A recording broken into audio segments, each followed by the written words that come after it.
Le seul verset qui parle de voile, le terme utilisé en arabe dans le Coran est khimar et non pas hijab. C'est un verset dont les latitudes interprétatives sont, le moins que l'on puisse dire, très flexibles. En effet, khimar veut dire foulard ou écharpe, tandis que hijab désigne en arabe un rideau, une séparation ou une cloison. Autrement dit, tout ce qui cache et dissimule quelque chose.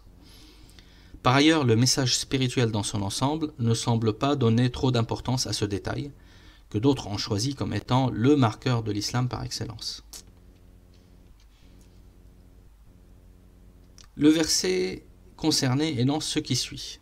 Dit également aux croyantes de ne laisser paraître de leur beauté que ce qui en paraît et de rabattre leur écharpe, khumuruhinna, pluriel de khimar, sur leur poitrine, et à ne montrer leurs atours qu'à leurs époux, leurs pères, leurs beaux-pères, leurs fils, leurs frères, leurs neveux.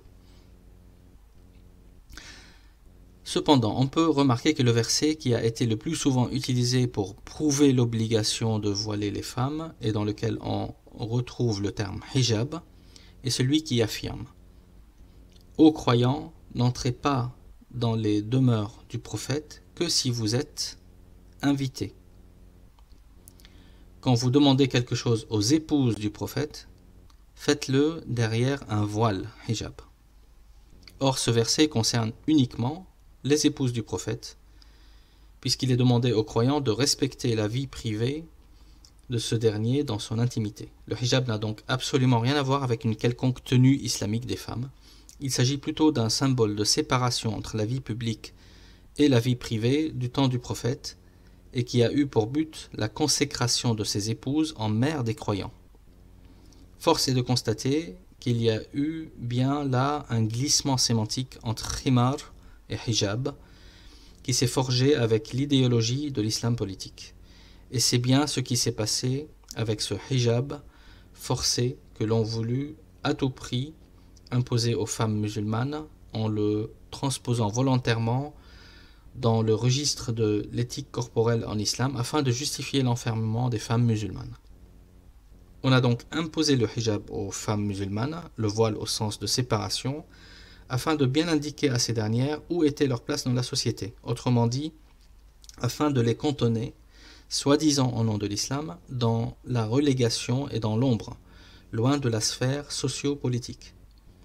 Remplacer khimar par hijab, c'est intervenir dans des champs sémantiques et conceptuels différents, voire opposés, afin de cautionner au nom de l'islam l'enfermement des femmes derrière un rideau et de les exclure de l'espace public. Il reste que pour les femmes musulmanes d'aujourd'hui, le véritable défi consiste à retrouver le souffle libérateur du message spirituel de l'islam. Porter le foulard n'est pas une obligation religieuse, c'est un choix spirituel personnel. Il faudrait tenter de sortir de la vision binaire qui a toujours accompagné cette thématique et cesser d'utiliser le khimar, ou foulard, comme un critère d'évaluation des femmes musulmanes. Selon la vision idéologique à laquelle on adhère, les uns le considèrent comme un critère d'oppression, et celle qui ne le porte pas est forcément jugée comme étant émancipée, alors que d'autres considèrent qu'il est révélateur du degré de foi, et ne pas le porter est symptomatique d'un manque de conviction ou de faiblesse de la foi. Ce qui est clair, c'est que le but principal du Coran est d'inciter hommes et femmes à se libérer de toutes les aliénations matérialistes et des codes de la séduction, qui sont propres à chaque époque et à chaque étape de la civilisation humaine. L'injonction coranique convie hommes et femmes à s'approprier une culture de la décence et du respect réciproque. C'est ce qu'on retrouve dans un autre verset qui à lui seul résume toute l'éthique du Coran par rapport au corps. Ô enfants d'Adam, nous vous avons doté de vêtements, libas, pour couvrir votre nudité, ainsi que des parures, mais le meilleur vêtement est certes celui de la taqwa, libas at-taqwa. C'est là un des signes de Dieu. Et c'est sans aucun doute ce verset qui résume à lui seul que l'on doit retenir aujourd'hui dans ce grand chaos de la consommation à outrance, de culte de l'apparence et de l'arrogance, comme éthique de l'islam, libas at-taqwa, le vêtement de l'intériorité qui inéluctablement se reflète dans l'extériorité des actes et de l'agir de chaque homme et de chaque femme. Pour retrouver ces éléments et plus encore, visitez notre site à l'adresse qui est inscrite à l'écran à la rubrique Voile. Vous pouvez me contacter via ce site dans l'onglet Contact pour toute question ou suggestion, et dans les prochaines vidéos j'aborderai les thématiques suivantes: la question de la polygamie et la question du statut de la femme dans le judaïsme et le christianisme.